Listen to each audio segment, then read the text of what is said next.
kita harus pahami dulu ini tujuannya waktu itu ngomongnya apa, tujuannya apa dulu. Jadi jangan buru-buru kita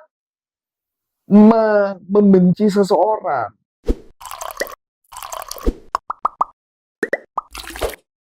Halo sahabat NLPers, balik lagi sama aku Aulia di YouTube channel NLP for Business. Nah, kesempatan kali ini kita akan membahas apa, ayo penasaran kan? Yuk langsung aja kita bahas dengan Coach Arif. Halo Coach. Halo. Iya, kabarnya gimana nih Coach? Ya, lumayan hari ini lumayan banyak ya rekaman. Kayaknya rekaman hari ini syuting mungkin lebih dari 9 judul ya. Iya, Ya, baru saya baru selesai 3, sama kamu 1, berarti 4, yang ini kelima. Iya. Banyak. Buat penuhin stok. Ya, gimana? Gini Coach, kalau misalkan saya baca berita aja deh Coach. Kita ada artis cilik, dia namanya Baim. Nah itu tuh dulu sempet tenar karena kegemasannya lucu, karena mulai dari kecil ya Coach ya. Ya mukanya cabi. Iya betul, cabi. Nah kan ini orang tua si Baim ini kan cerai ya Coach ya. Nah terus keuangannya si Baim ini tuh dipegang sama ayahnya. Nah ada satu kalimat yang diucapkan oleh ayahnya nih Coach. Ngomong apa tuh ayahnya? Ngomong kalau misalkan si Baim ini anak gagal. Aduh, oke. Nah itu kan pasti kalau kita ngerasanya pasti down gitu ya Coach ya. Pasti. Ngerasa down terus kayak nggak tahu gimana mau bangkitnya. Nah kalau misalkan cara ngatasin agar kita nih kalau misalkan dapat perkataan negatif seperti itu tuh harus gimana? Iya. Oke. Jawabannya gini, saya pun juga pernah mengalami itu di masa kecil. Makanya kenapa saya belajarlah segala ilmu, termasuk salah satunya NLP, Neuro Linguistic Programming, untuk memprogram kepala kita. Enak banget ya kalau kita punya ilmu itu, kan kita bisa terapi diri kita, beresin diri kita, ya kan? Iya, benar. Buat nyelesain masalah. Nah, jadi saya cerita sedikit ya. Kebetulan cerita Baim ini saya ngikutin juga. Saya ngikutin dan saya nonton sampai habis gitu loh. Nah, kalau konteks yang pertama saya mau bahas tentang bagaimana kalau kita dapat perkataan yang negatif seperti itu. Saya pun juga pernah dikatakan oleh orang tua saya adalah saya anak tak berguna. Saya juga dianggap adalah kamu tuh sama bodohnya dengan kerbau dan sebagainya. Nah, apa yang harus saya lakukan? Yang pertama, kalau dalam konteks NLP, kita coba pahami satu hal dulu. Kira-kira alasan dia ngomong itu apa? Itu dulu yang kita perlu tahu. Tapi nggak yang langsung nanya, kenapa ngomong kayak gitu? Oh enggak. Ya karena kita pasti kenal orang tua kita dong. Ya kan, yang sayangnya ketika kalimat negatif itu kita terlalu fokusnya sama kalimat negatif itu. Tapi harusnya kita memahami kalau orang tua kita ngomong itu maksudnya apa. Kurang lebihnya.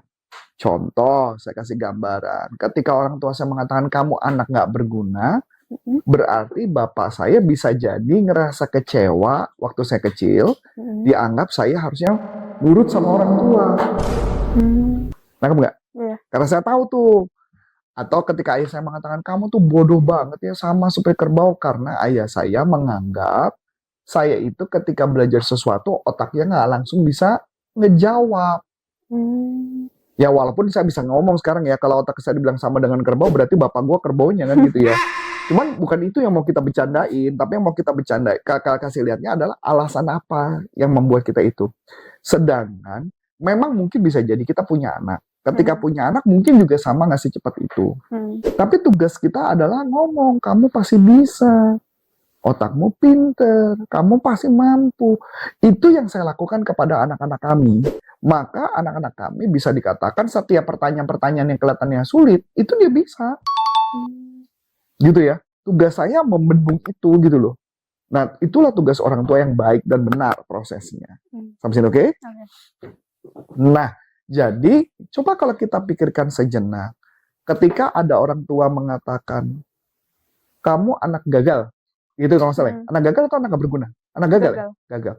Coba dipikirkan, kira-kira maksudnya apa? Memang si bayinya nggak ngerasa, bilang gue nggak gagal, gue berhasil kok, gue yang biayain keluarga ini dan sebagainya. Tapi dalam konteks itu, konteksnya apa? Mungkin bisa jadi emaknya dibilang anak gagal karena dia ngemis-ngemis. Ya walaupun konteksnya bener ya, orang duitnya Baim kok, kan gitu ya. Tapi kan orang kan kadang-kadang kalau ngomong kan asal Jeplak. nyeplak aja gitu loh. Bener kan? Ngerasain kayak gitu kan? Jadi makanya kita harus pahami dulu ini tujuannya waktu itu ngomongnya apa, tujuannya apa dulu. Jadi jangan buru-buru kita membenci seseorang. Kita pahami dulu konteksnya apa.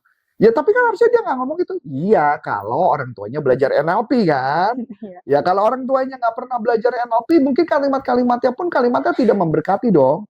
Jadi kita pikirin dulu. Oke, berarti Yang kedua, setelah itu kita paham apa tujuannya dia ngomong itu, kita tanya sama diri kita, bener nggak pernyataan itu? oke. Kalau pernyataan itu dianggap kalau saya kan anakku tidak berguna itu tidak benar, berarti saya harus ngapain?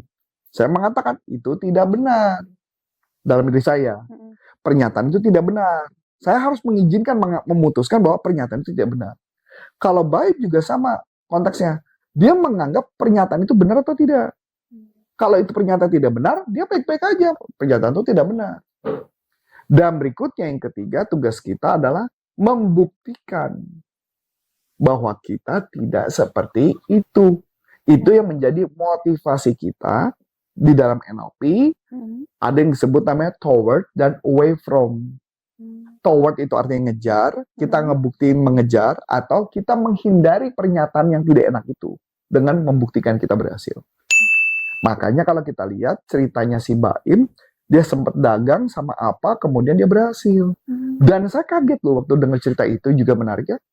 Ternyata Baim itu attitude-nya bagus loh. Saking bagusnya, you know what? Dia diwawancara sama Deddy Corbuzier, ditawarin loh untuk podcast loh. Jadi salah satu host narasumber, jadi host sesuatu walaupun nggak tahu hostnya apa, nggak tahu. Luar biasa dong. Iya. Nah, makanya pertanyaan gini, kita mungkin boleh sakit hati, kita mungkin boleh dihina-hina, tetapi attitude kita yang menentukan kita ke depannya akan jadi apa. Oke. Karena nggak mungkin dong seorang Deddy Corbuzier mau nawarin begitu aja. Iya. Nggak mungkin dong. Dan ada satu cerita lagi. Ini saya juga terkagum-kagum. Pernah tahu tentang Paris Fernandes? Salam dari Binjai. Ya, petinju pohon pisang. Dulu dihina-hina, diledek dan sebagainya. Tapi saya salut sama dia, tau nggak? Dia orangnya humble banget. Dihina-hina. Oh, kamu mana bisa nonjok manusia, pohon yang bisa kamu bikin rubuh. Tahu nggak? Setiap pertandingan dia jarang menang. Tapi dia hormat sama musuhnya. Dia nggak belagu. Dia sopan. Ya, jadi kalau diledek-ledek, topinya diambil apapun, dia sopan. Sampai satu ketika diajaklah dia bertarung tinju. Dia di Papua. Lah, dia kan bukan di Papua, dia di Binjai. Dia berangkat ke Papua butuh duit dong. Tapi tahu nggak apa yang dilakukan sama dia? Dia bilang, saya ingat tentang diri saya ini siapa dulu. Mungkin ada potensi di orang Papua itu yang punya potensi luar biasa. Yang harus saya kunjungi. Dan menariknya, itu bukan di kota loh. Itu jauh dari kota loh. Dan dia terbang dari Binjai ke Papua dan pergi ke tempat itu. Dan dia bertinju sama orang yang gak jelas. Cuman karena apa? Karena dia ingat dirinya dulu. Dan dia bertinju. Kalah lah orang itu. Ya. Tahu nggak setelah kalah apa yang dilakukan sama si Paris Fernandes? Dia tunduk, berhenti, jangan, ayo kak terus kak, nggak berhenti. Kenapa? Karena dia tahu ini orang udah sempoyongan. Dia malah cium tangan anak ini, malah ajak ngomong. Rendah hati nggak? Iya. Kalau orang lain gimana kalau udah menang? Dia udah merasa kayak, Gua bisa kayak lo kan, lo nggak bisa apa-apa, gua menang, betul nggak? iya. Ini nggak. Dan you know what? Karena itu yang dilakukan sama dia cuma bilang, gue punya misi gimana caranya tinju itu bisa, orang-orang di pelosok bisa terkenal sama seperti dia. Dan you know what? Ini yang menarik. Kemarin persis, dia dipanggil sama HSS. HSS tuh Holy Wing. Pokoknya punya grupnya Holy Wing dulu. Dipanggil ketemu dengan para pemilik Holy Wing. Yang mengurusin tinju namanya HSS. Ada pemiliknya, ada pengacara Hotman, ada Dr. Richard Lee, ada siapa, ada Timothy, ada siapa-siapa dan sebagainya. Itu kumpul dalam satu ruangan.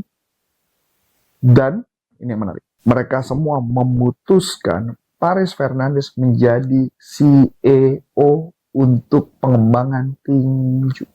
Oh, Dikasih sertifikat manis dong. iya. Pertanyaannya, mau kondisi apapun, Mm, mau kita dihina apapun, sopan santun, attitude menjadi bagian yang penting. mm, Kita buktikan dari siapa? Si Baim, iya. Paris Fernandes. Biasanya orang yang adanya nunjukin sombong. Memang ada orang yang bisa mukul Paris Fernandes dan dia menang, Mm-mm. tapi dia sombong. Apakah akan ditunjuk? Dan dia hampir kalah semua loh. Tapi kenapa ditunjuk? Karena dari Humble. oke. Kayak rendah hati juga. Betul. Itu sih message yang mau saya sampaikan, bahwa dimanapun juga banyak orang-orang yang sebenarnya nggak mau rendah hati. Mm, Banyak orang-orang yang nggak mau, iya rendah hati ya kepada orang lain, bahwa gue bukan orang hebat, gue hebat karena gue dibuat hebat oleh Tuhan dan sebagainya. Dia bisa nggak rendah hati? Ketika dia bisa rendah hati, siapapun akan sayang sama mereka. iya. Ya kan kalau saya ditanya, kenapa ya? Emang nggak ada orang lain? Ya banyak sih, tapi yang rendah hati nggak banyak. Iya. Betul? Mm. Itu aja sih. Oke.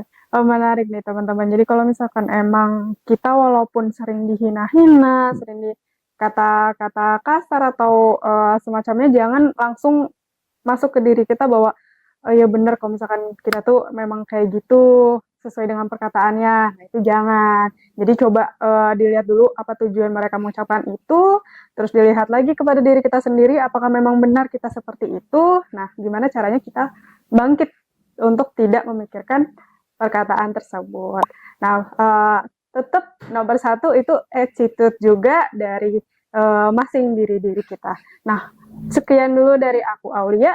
Dan saya Coach Anton Syarif mengucapkan terima kasih, sukses buat Anda, sampai jumpa, dan and happy for business untuk Indonesia. Bye-bye.